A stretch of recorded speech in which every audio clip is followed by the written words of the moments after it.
जय महाराष्ट्र मालेगावकर. स्वागत आहे तुमचं आपला प्रभाग आपलं विजन या कार्यक्रमामध्ये. मालेगाव महानगरपालिकेच्या निवडणुकीची रणधुमाळी सुरू झाली. पक्ष, विपक्ष, अपक्ष भूत तहान विसरून कामाला लागले. लोक हो राजकारणावर बोलणं सोपं असतं, पण राजकारणात जबाबदारी घेणं तितकंच अवघड. आज प्रत्येक प्रभागात समस्या आहेत. आज प्रत्येक घरात अडचणी आहेत आणि प्रत्येक नागरिकांच्या मनात हाच प्रश्न आहे की आमचं ऐकणार कोण. नमस्कार, मी सिद्धांत बोराळे आणि तुम्ही बघत आहात आपलं प्रभाग आपलं विजन हा कार्यक्रम, जिथं प्रश्न टोकदार पण उद्देश एकच, प्रभागाचा सर्वांगीण विकास. आणि आज त्याच प्रभाग एकच्या सर्वांगीण विकासावर बोलण्यासाठी भारतीय जनता पार्टीचे अधिकृत उमेदवार अर्चनाताई जगदीश गोरे आणि जगदीश तुकाराम गोरे हे आज आपल्या कार्यक्रमामध्ये आलेले आहेत. प्रथमतः जय महाराष्ट्र ताई साहेब आणि काका. जय श्रीराम, जय महाराष्ट्र. प्रभाग एकच्या नागरिकांना तुम्ही प्रथमतः तुमचा एक थोडक्यात परिचय करून द्या आणि तुमचा आणि तुमच्या परिवाराचा या प्रभागाशी नेमका काय सामाजिक आणि भावनिक संबंध आहे ते थोडक्यात सांगा. जय श्रीराम, जय महाराष्ट्र. मी श्रीमती माजी नगरसेवक श्रीमती मीराबाई तुकाराम गोरे यांची सून व समाजसेवक, जनतेचे रक्षण करणारे व जनतेच्या सतत संपर्कात असणारे श्री जगदीश तुकाराम गोरे यांची पत्नी सौ अर्चना जगदीश गोरे प्रभाग क्रमांक 1 महिला क महिला गटातून उमेदवारी करत आहे. तर आपला पहिला प्रश्न असा आहे की आजच्या निवडणूक प्रक्रियेत प्रामाणिक उमेदवारासाठी जागा उरली आहे का? निश्चित. आपण जर विचार केला, प्रामाणिक उमेदवारासाठी पण जागा आहे, परंतु जनतेने जर खरं मनावर घेतलं, जे प्रामाणिक उमेदवार आहे त्यांची निवडणुकी जनतेने हातात घ्यायची असते. जो प्रामाणिक माणूस आहे, जो समाजासाठी लढत असतो, समाजाच्या हितासाठी लढत असतो, तर त्याच्या निवडणुकीमध्ये त्याला जागा ठेवण्यासाठी जनतेने रस्त्यावर उतरलं पाहिजे. त्याची निवडणूक ही जनतेने हातात घेतली पाहिजे. 2012 आणि 2017 हे दोन पराभव तुमच्यासाठी अपयश होते की अनुभव? अपयश म्हणता येणार नाही. खरं बघायला गेलं तर 2002 ची पहिली महापालिका मी अपक्ष लढवली. त्यावेळेला हिंदुत्वाचं वारं होतं. अपक्ष निवडणूक लढवली. मी निवडून मला मत मिळाली 850 आणि माझ्या ठिकाणी जे उमेदवार निवडून आले त्यांना 1350 मतं होत आणि मला एकही रुपया लागलेला नव्हता. फक्त लोकांचे हात जोडून मी मतं मागितली होती. त्या 850 मतांच्या प्रेमापोटी पुन्हा मी सामाजिक क्षेत्रात सक्रिय कामकाज केलं. 2007 ची निवडणूक लढली. माझ्या मातोश्रीला उभं केलं. माझ्या मातोश्री निवडून आल्या आणि 2012ला पराभव झाला आणि 2017ला भारतीय जनता पार्टी त्याची पत्नी उभी राहिली, तिथंही पराभव झाला. परंतु हे मी पराभवाचं अपयश नाही मानत, हा अनुभव आहे. आता तसं पाहायला गेलं तर काका, आपली एक वंदे मातरम संघटना आहे की जी ग्राउंड लेवलला काम करत असते, नागरिकांच्या समस्या सोडवण्याचं काम करत असते.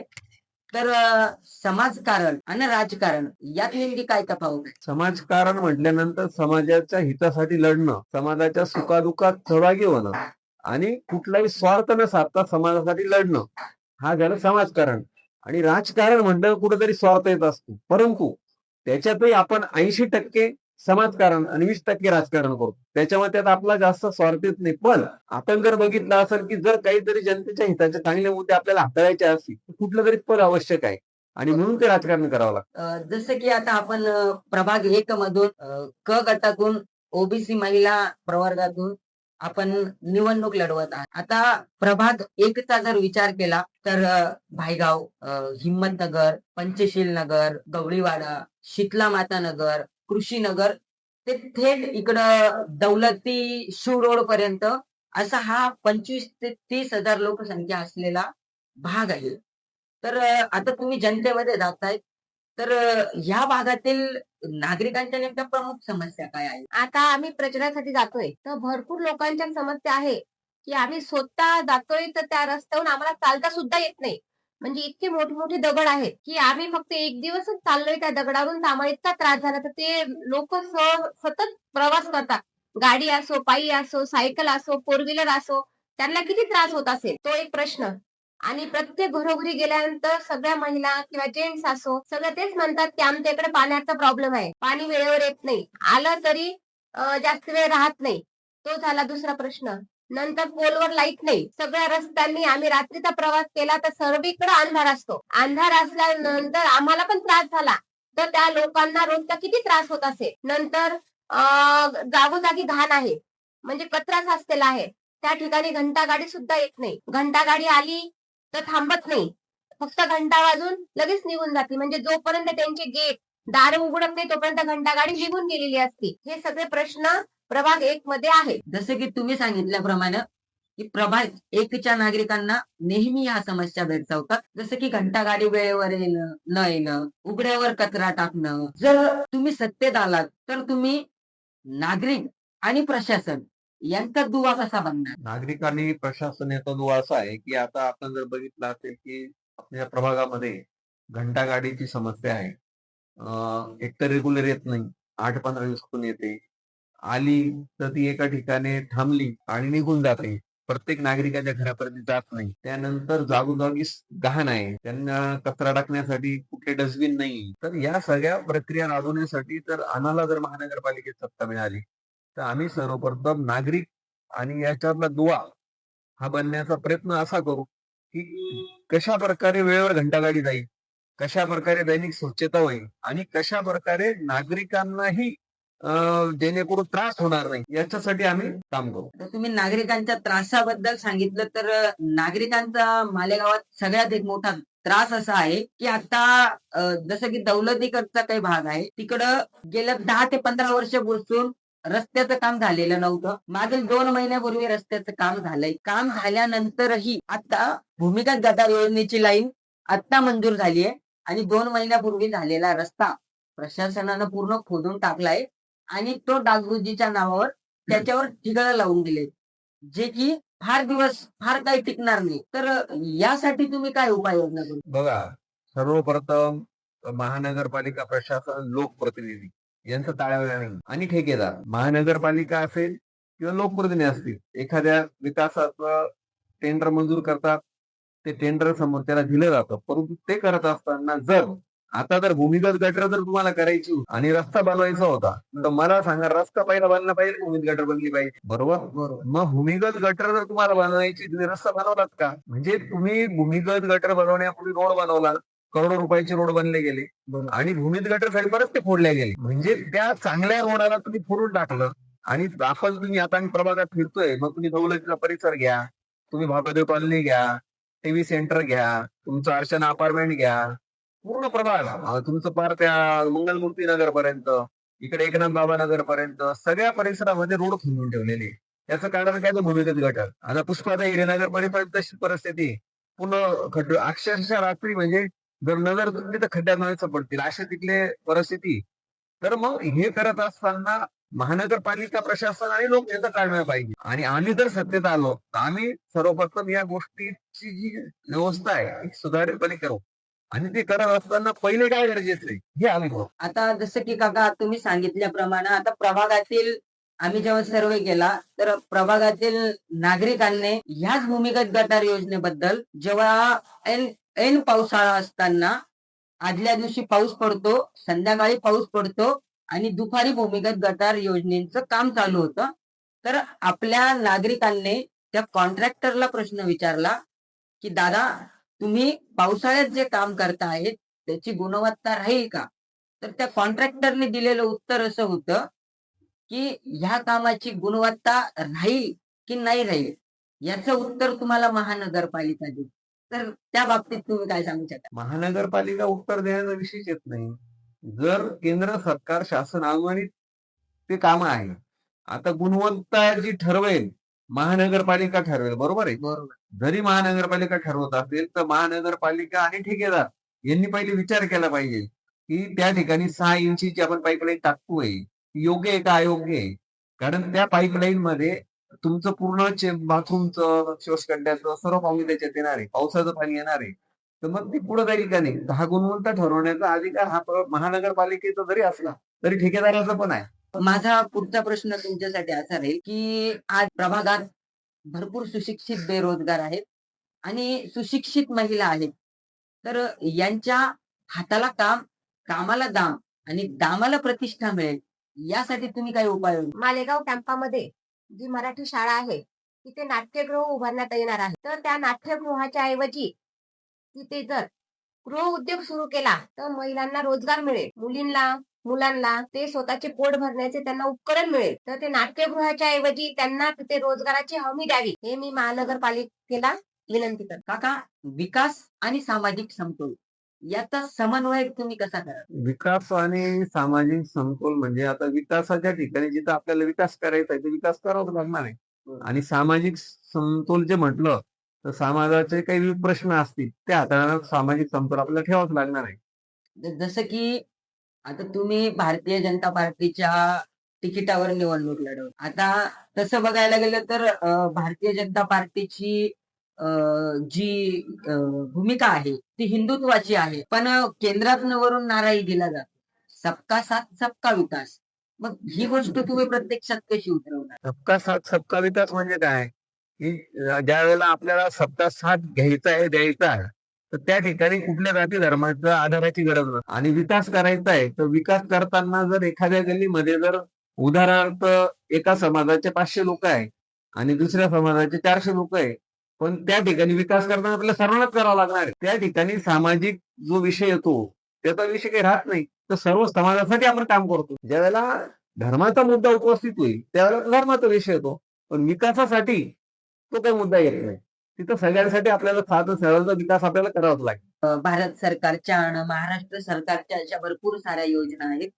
पण काका त्या योजनेबद्दल एक मला असं वाटतं, की जसं की लाडकी बहीण योजनेची अपडेटची तारीख, आधार केवायसीची तारीख ही 31 डिसेंबर शेवट होती. पण ही भरपूर साऱ्या महिलांमध्ये ही गोष्ट पोहोचली नाही. त्याच्यामुळे त्यांचे नावं यादीतनं काही गहाळ होत चालले किंवा रोजगार हमीसारखी योजना आहेत किंवा केंद्र सरकारच्या अजून खूप साऱ्या ज्या योजना आहेत, पीएम स्वनिधी सारखी योजना आहे, की जे छोटे-छोटे दुकानदार आहेत त्यांना 10 ते 20,000 पर्यंत तो कर्ज देतं. अशा या ज्या केंद्राच्या आणि राज्याच्या ज्या योजना आहेत, तर या योजना तुमच्या आमच्या घराघरापर्यंत, दारादारापर्यंत पोहोचण्यासाठी आपण नेमकं काय उपाययोजना कराल? आता ह्या योजना अतिशय चांगल्या आहे, परंतु काय होतं, की लोकांमध्ये संभ्रमावस्था असते आणि किचकट विषय असल्यामुळे आम्ही त्याच्यासाठी प्रयत्न काय करू, की आम्ही स्वतः आमच्या संपर्क कार्यालयाच्या माध्यमातून या लोकांचे फॉर्म भरून घेणार असो, या लोकांना काय अडचणी येता येते त्या सोडवण्याचा आम्ही प्रयत्न करू. आणि जेणेकरून स्वनिधी असेल, तुमचं फेरीवाल्यांसाठी काही योजना आहे, बरोबर. जे रस्त्यावर जे फेरीवाले बसतात त्यांना मोदी साहेबांनी सुरुवातीला 10,000 रुपये कोरोना काळात पण दिली आणि नंतर 20, नंतर 30 आणि नंतर 50,000 ते लोन आहे. तर बरेच बिचारे लोक जे व्यवसाय रस्त्यावर करतात ना, याची त्यांना माहितीच नसती. तर आम्ही जनजागृती करून, मी स्वतः फेरीवाला समिती सदस्य आहे. आता मागच्या महिन्यात आम्ही अनेक लोकांशी संपर्क साधला, त्यांचे प्रकरण दाखल करून घेतलेले, त्यांना पण आता लाभ मिळेल तो. अशा प्रकारे आम्ही स्वतः रस्त्यावर जाऊन ह्या लोकांचे योजना मार्गी लावू. काका, आता जसं की तुम्ही सांगितल्याप्रमाणे आता प्रभागात एक महिला सुरक्षिततेचा मुद्दा हा खूप आवाजून उभा असतो.